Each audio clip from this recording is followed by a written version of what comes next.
नमस्कार माझ्या यूट्यूब फॅमिलीला. मी आहे ना आज कांदा लसूण ठेचा बनवणार आहे.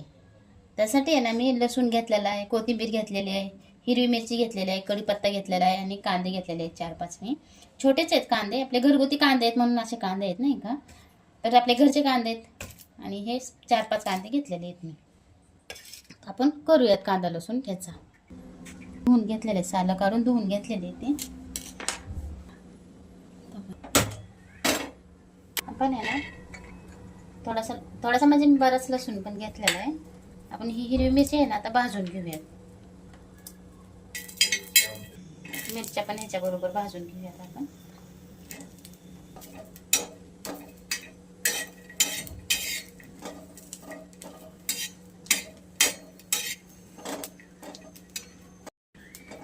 पण आहे ना कढीपत्ता पण ह्याच्यात टाकून घेऊयात.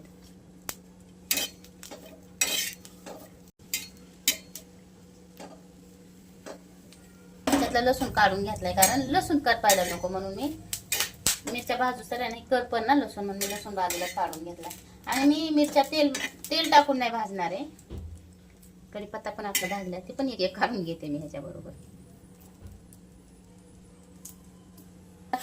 कढीपत्ता पण ह्याच्यात वाटीत काढून घेतलाय कारण मिरच्या भाजायला वेळ लागायला लागला आणि कढीपत्ता लसूण करपायला लागला म्हणून मी बाजूला काढून घेतलेला आहे ह्याच्यात.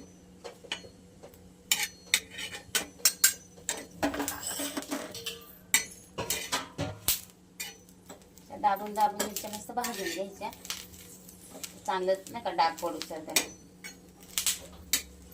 आपण आहे ना मिरची काढून घेऊयात आता वाटीत.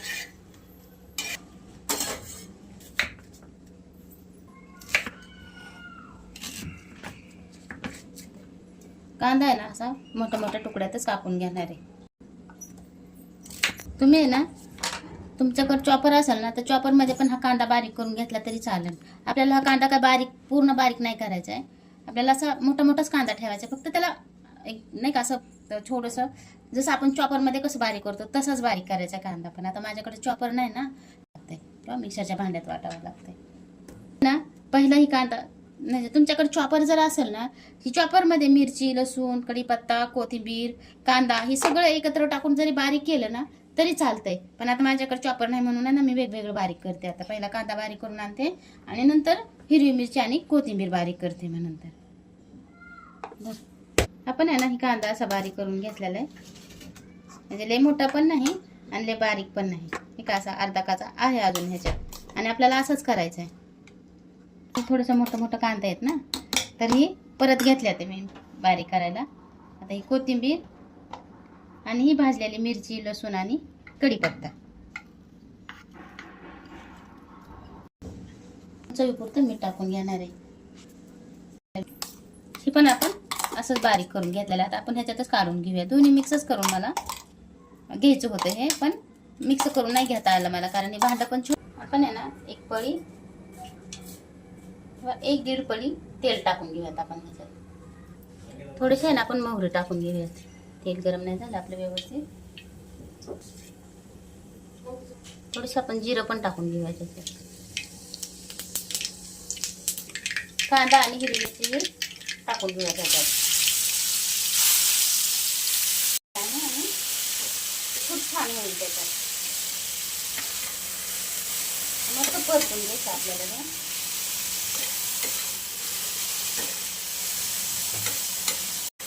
आपण वाटतानाच मीठ टाकलेलं होतं. आता मीठ टाकायची गरज नाही लागणार आपल्याला, किंवा आपल्याला हवं तसं बघून आपण टाकू शकतो.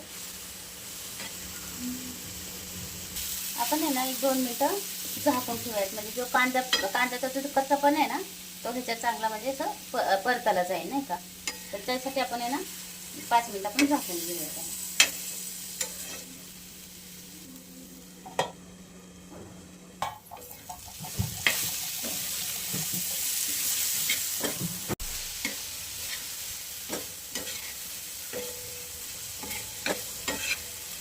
गॅस बंद करून घेऊयात. ही आपली ज्याच्यात मी वाटण काढलं होतं का वाटून त्याच्यातच आता मी चटणी पण काढून घेणार आहे.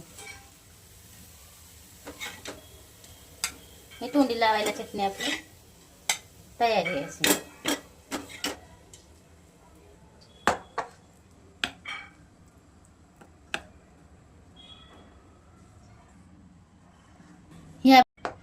ही आपली आहे ना जेवताना तोंडी लावण्यासाठी चटणी तयार आहे. अशी करून बघा तुम्ही, चटणी किंवा ठेचा, कारण हिरव्या मिरचीचा कांदा टाकून केलेला ठेचा आहे हा. कसं मन तोंड चटणी चटणी ती मी चटणीच बोलून जाते. तर हा ठेचा आहे, हिरव्या मिरचीचा ठेचा कांदा घालून केलेला.